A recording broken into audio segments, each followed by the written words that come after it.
নতুন বিষয়লৈ আহিছোঁ বিষয়টো হৈছে জাপান যেহেতু আটাইতকৈ পৃথিৱীৰ ভিতৰত ভূমিকম্প প্ৰবল এৰিয়া আৰু দেশ এখন বুলি ক'ব লাগিব আৰু তাত প্ৰতিদিনে হয়তো ভূমিকম্প এবাৰ হ'লেও জকাৰণি সৃষ্টি হয় আৰু ই জাপান বিশ্বৰ আটাইতকৈ ভূমিকম্পৰ প্ৰবল দেশসমূহৰ অন্যতম এখন দেশ ইয়াত প্ৰায় ভূমিকম্প হয় কিন্তু তথাপিও অট্টালিকাসমূহ অধিকাংশ ক্ষেত্ৰতে ধ্বংস নহয় ইয়াৰ মূল কাৰণ হৈছে উন্নত নিৰ্মাণ প্ৰযুক্তি আধুনিক ইঞ্জিনিয়াৰিং আৰু ভূমিকম্প প্ৰতিৰোধী ব্যৱস্থাসমূহ জাপানৰ অট্টালিকাসমূহত নিৰ্মাণ কৰিবলৈ কিছুমান গুৰুত্বপূৰ্ণ প্ৰযুক্তি ব্যৱহাৰ কৰা হয় যিয়ে ভূমিকম্পৰ সময়ত অট্টালিকাসমূহ ধ্বংস নোহোৱাকৈ ৰাখে আৰু প্ৰথমটো হ'ল তেওঁলোকে চিষ্টেমটো ব্যৱহাৰ কৰে বেছ আইচলেটেড চিষ্টেম আৰু অসমীয়াত ইয়াক কোৱা হয় ভূমি নিয়ন্ত্ৰণ চিষ্টেম বেছ আইচলেটেড চিষ্টেম বা সেইসমিক আইচলেটেড চিষ্টেম হ'ল ভূমিকম্প প্ৰতিৰোধী অট্টালিকা নিৰ্মাণৰ অন্যতম গুৰুত্বপূৰ্ণ এক প্ৰযুক্তি ইয়াৰ মূল লক্ষ্য হ'ল অট্টালিকাটো সঁজুলিযুক্ত কৰি ভূমিকম্পৰ প্ৰভাৱ কমোৱা এই প্ৰযুক্তিয়ে অট্টালিকাটোৰ পায়া যেটো আমি ফাউণ্ডেশ্যন বুলি কওঁ আৰু মাটিৰ মাজত এক ধৰণৰ ৰবৰ আৰু ষ্টীলৰ তৈয়াৰ কৰি বৰিং ব্যৱহাৰ কৰা হয় ভূমিকম্প জকাৰণি আহিলেও এই বৰিং সমূহে গতিশীল হৈ থাকে এটা কেঁচুৱাৰ দৰে অৱস্থা সৃষ্টি কৰে যে মানে হিলি থাকিব কিন্তু অট্টালিকাটোৰ কোনো ধৰণৰ ক্ষতি নহয় ইয়াৰ ফলত অট্টালিকাটোৰ স্থিতি শক্তি ঠিকে থাকে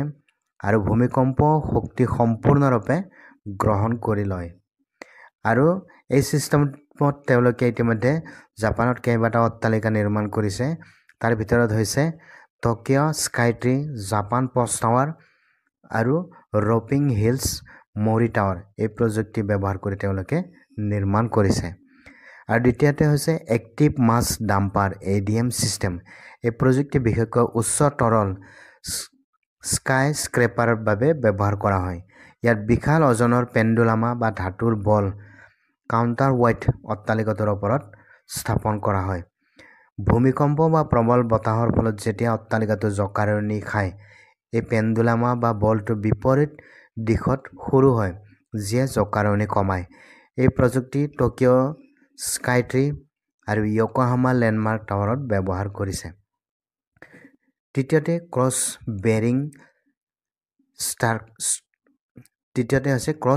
বেৰিকিং ষ্ট্ৰাকচাৰ ডাইজনিকেল বেৰিকিং সিস্টেম ইয়াত অট্টালিকাটোৰ স্তম্ভসমূহ কলমৰ ৰম্বস মানে এক্স আকৃতি বা ৱাই আকৃতিৰ ষ্টীল ৰডেৰে সংযুক্ত কৰা হয় ভূমিকম্পৰ সময়ত এই ক্ৰছ ব্ৰেচিং ষ্টীল ৰডসমূহে ভূমিকম্পৰ শক্তি শোষণ কৰি ৰাখে আৰু ধ্বংস নোহোৱাকৈ ৰাখে আৰু ইতিমধ্যে এই প্ৰযুক্তিৰে চিনজুকু মিটসুই বিল্ডিং আৰু ওসাকা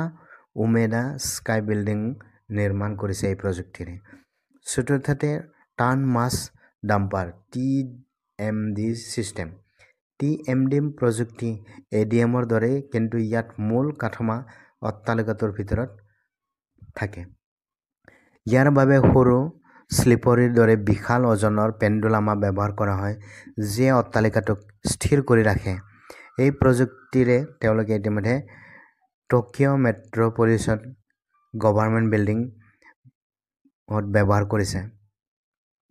আৰু 5 নম্বৰ ফ্লেক্সিবল বিল্ডিং মেটেৰিয়েলছ নমনীয় নিৰ্মাণ সামগ্ৰী জাপানত অট্টালিকা ভিত্তি আৰু স্তম্ভত নমনীয় ফ্লেক্সিবল ষ্টীল আৰু প্ৰযুক্তিগত কংক্ৰিট ৰেইনফৰ্চ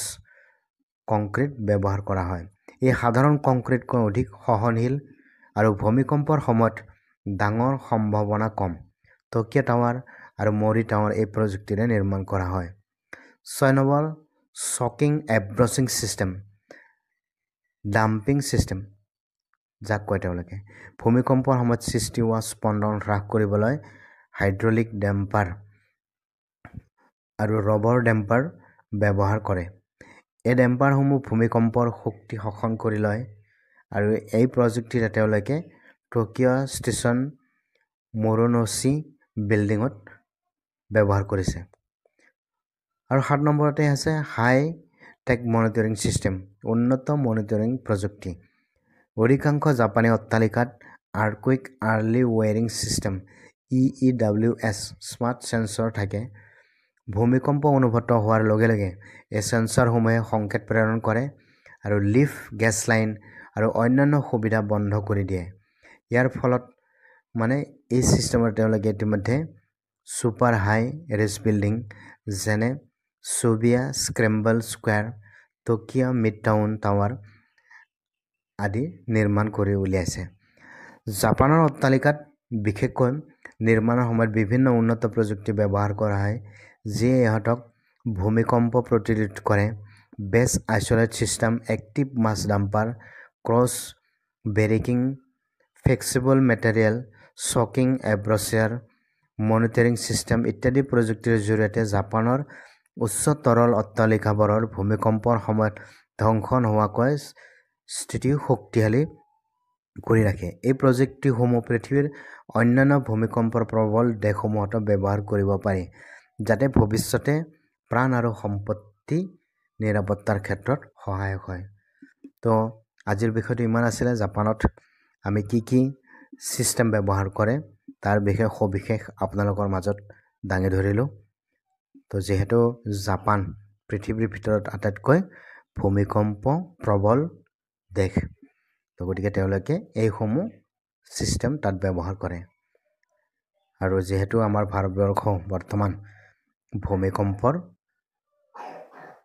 ওচৰত আহিছে ভূমিকম্পৰ এটা বৃহৎ ভূমিকম্পৰ সম্ভাৱনা হয়তো সকলোৱে অনুভৱ কৰিছে তো গতিকে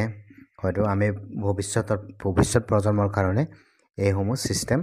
আমাৰ অট্টালিকাসমূহত আমি ব্যৱহাৰ বা প্ৰয়োগ কৰা উচিত তো ধন্যবাদ আজিৰ বিষয়টো ইমানেই আছিলে আৰু যদিহে মোৰ কথাখিনিত কিবা ইনফৰ্মেটিভ যেন লাগিছে তেতিয়াহ'লে লাইক কমেণ্ট আৰু ছাবস্ক্ৰাইব কৰি দিবলৈ নাপাহৰিব ধন্যবাদ